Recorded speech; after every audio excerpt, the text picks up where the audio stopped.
The gospel reading today, as many of you may know, is often referred to, and it's the heading of that final chapter in Genesis. It's called the Great what? Really? Crickets? Somebody said commission, right? The Great Commission. And I think we've all heard teachings, I'm pretty sure we've all heard teachings on those last few verses, basically the last words that Jesus said. And no doubt urging you to spread the good news of the gospel of Jesus Christ, to baptize new brothers and sisters as they too share then in the great inheritance held securely for us until the end of the world. But today I want to focus on a slightly different teaching, a specific word that Jesus said in these verses. And the word is authority. Authority. But first I want to point out something that you may have glossed over all the times you've heard or read these verses. And it is verse 17, where it says this. It says, when they saw Jesus, they worshiped him, but some, what? Doubted. Doubted. Right? Doubted. And this, we're talking about the 11 disciples. It says the 11 disciples went up to Galilee to the mountain. Doubted? Who could, I mean, just who here can shout out one of the things that Jesus perhaps did that would cause you not to doubt that he was really God? Just throw one out for me. Rose from the dead. Rose from the dead. Yeah, that's a biggie. What else did he do in his ministry? Miracles, yeah. What kind? Walked on water.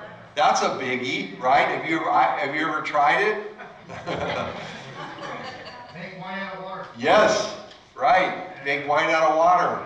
How about the one where he spit it in the mud and put it in the guy's eyes, right? Or then how about The loaves of bread. yes, 15,000 people, not 5,000, because we know they only recorded the men, right? So it was more like 15,000, right? Fed with what? A few fish sticks and some Wonder Bread, right?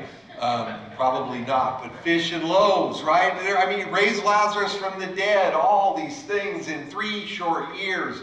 But yet it says what? Some doubted. Some doubted. They'd seen it all. And here Jesus was, the one that they thought perhaps had forsaken them, standing before them now in glory, but some doubted. Not Thomas, though. I don't think Thomas didn't. He put his hand in the holes in the side. But some, how many we'll never know. How many doubted we'll never know. But some doubted even after all they had seen. Now, before you're too harsh, though, on these 11 men, don't we sometimes act the same way? I think we do. Aren't our lives, aren't our God stories filled with signs and wonders and miracles, and time again, we doubt the Lord?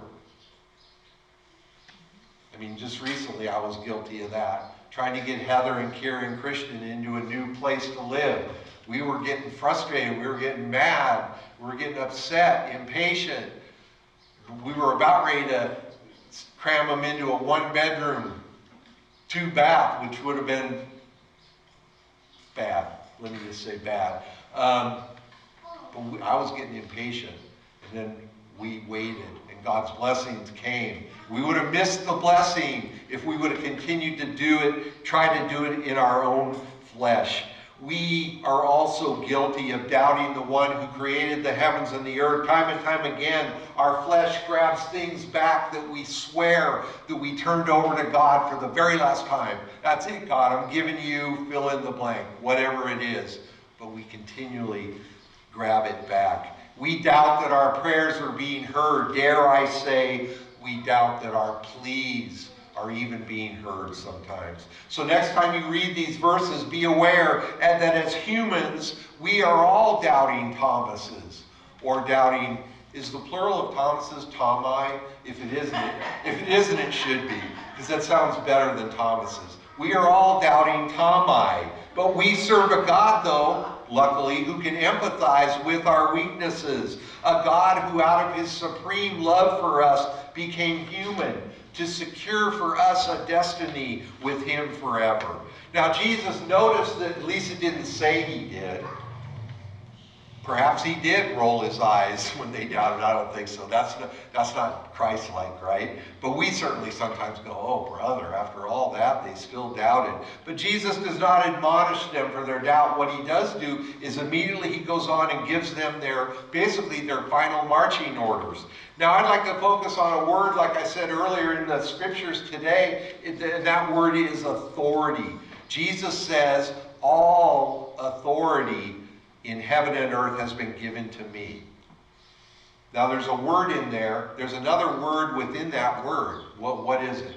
What would be another word besides it? I know it's in there. What would be a major word within authority? Author, right? Author. Author is a derivation, or authority is a derivation of the word author. Every one of us in this room is a God story wrapped in skin. But who's the author of our story? Who do we let author our life story? If we decide that we are the author of our life story, then we're saying that I am the number one authority in my life. I don't know about you, but to me that sounds scary. Some brands that we all know out there even jostle to become the author and authority of our lives. Nike, right? What is it? Just do it. How about, does anybody know this one? L'Oreal. L'Oreal? It's because you're worth it. Yeah. L'Oreal, because you're worth it. Jesus is saying, though, let me be the author. Let me be the author and the authority over your life. Hebrews calls Jesus the author, the finisher, the perfecter of our lives and our faith. We are in a crisis authority now. Would you agree? We're in a crisis authority. Look at the world around us. It seems like no authority is being respected. Each person is their own authority, and they're like lost sheep. We also have to remember, though, that we cannot just blindly claim that the Bible is the highest authority in the land. Because there are many people out there that ascribe no more worth to this book than they would a copy of To Kill a Mockingbird. We can't wield the Bible like some printed weapon of mass destruction. Everybody, though, does worship something. Everyone submits to an authority. Our authority is Jesus. All authority has been given to him. Authority is not found in politics. Authority is not found in economics. And it's certainly not found in our flesh or our will. But God can be found in politics, in economics, and in our will. But the author, the authority under which we should live our lives, should only be Jesus. Any authority in our lives that does not help us to grow is a false idol. And I'm sure we can all name a few of those, right, in our lives. A false idol. COVID took one of mine away from me, basically sports. Gone overnight, right? No more duck games. Don't know about the Colts.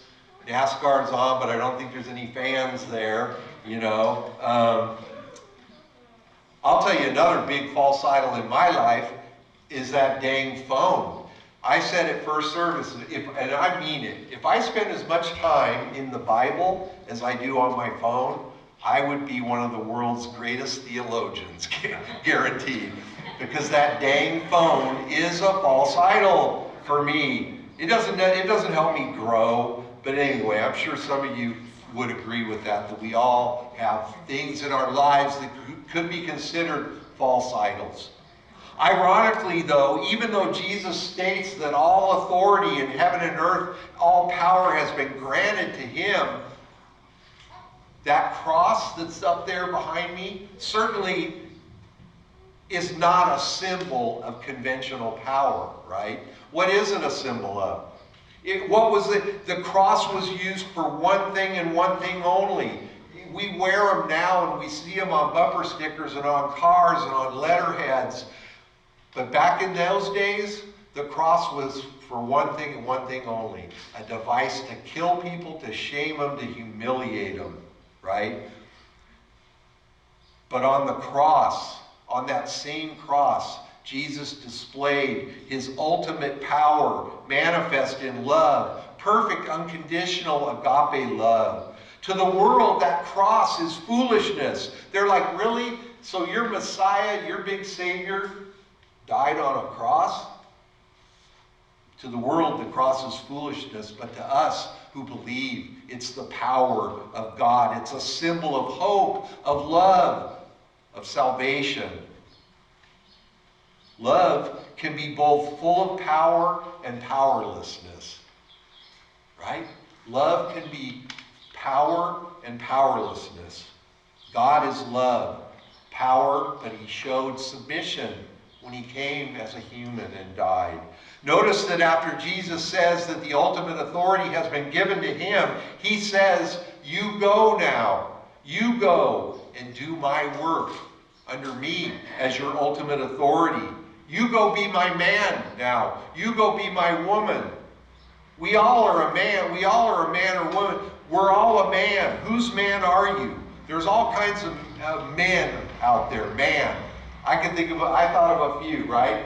Piano Man, Billy Joel, right? Rocket Man, Elton John.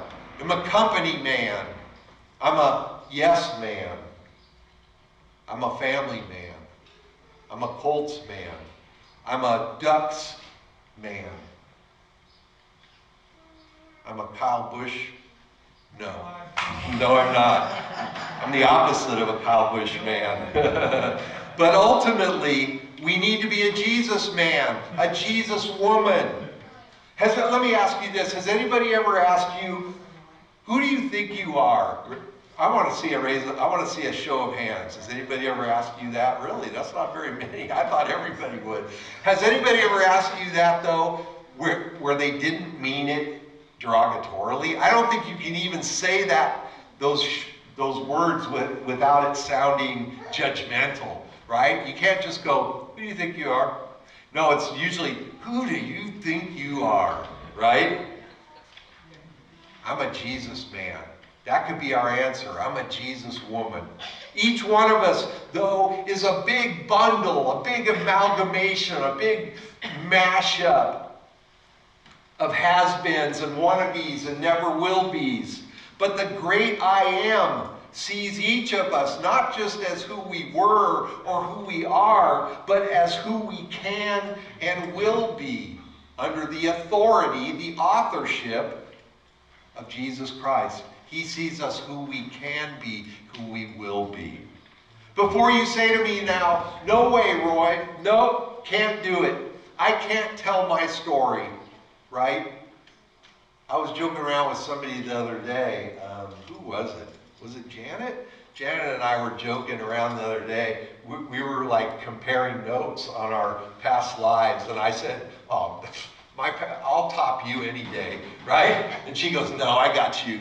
You know, who's led the worst life, right? Who's had the most shameful things in your past? I can't tell my story, right? No way. I can't. You tell me I'm a God story wrapped in skin. I tell you that I'm a bundle of shame from my past. I couldn't tell my story. Well, let me tell you a story quickly. A litany of those who have gone before you in the Bible. Let me talk to you about Genesis to the maps, which, by the way, I think is a great way of describing the Bible. Genesis to the maps, because the maps are always in the back, right, with all the glossaries and whatnot. Moses. Anybody remember Moses? Moses said to God, no way, Yahweh. I can't. Send someone else. Moses was a murderer, right? He murdered an Egyptian. Moses then became the lawgiver and one of the greatest leaders ever to walk the earth. David, King David says, I'm a sinner. I've lusted, I've killed, and more. David the adulterer, David the murderer. David becomes a what? Described as what? a man after God's own heart, and the author of some of the Scripture's most beautiful and poetic psalms. Saul, the Jew who was breathing murderous threats, it says in the Bible, breathing murderous threats against Christians, and not just threatening them, but carrying them out. He didn't do much, right? He just went on to write 2/3 of the New Testament as Paul, and perhaps one of the greatest evangelists ever. And finally, Elizabeth. There's many more, but Elizabeth, the wife of Zechariah, old and frail and beyond childbearing age, gives birth to who? John the Baptist, called by Jesus as one of the greatest men to ever walk the earth. Jesus has all authority in heaven and in earth, and He alone should be the author and the perfecter of our faith. His story then becomes our story. And if your story is Jesus' story, you're probably a lot more willing to share it, I would imagine. His story becomes our story. And the world is so desperately in need of hearing more stories of love and grace and hope and salvation. So go in authority and tell your story. Amen.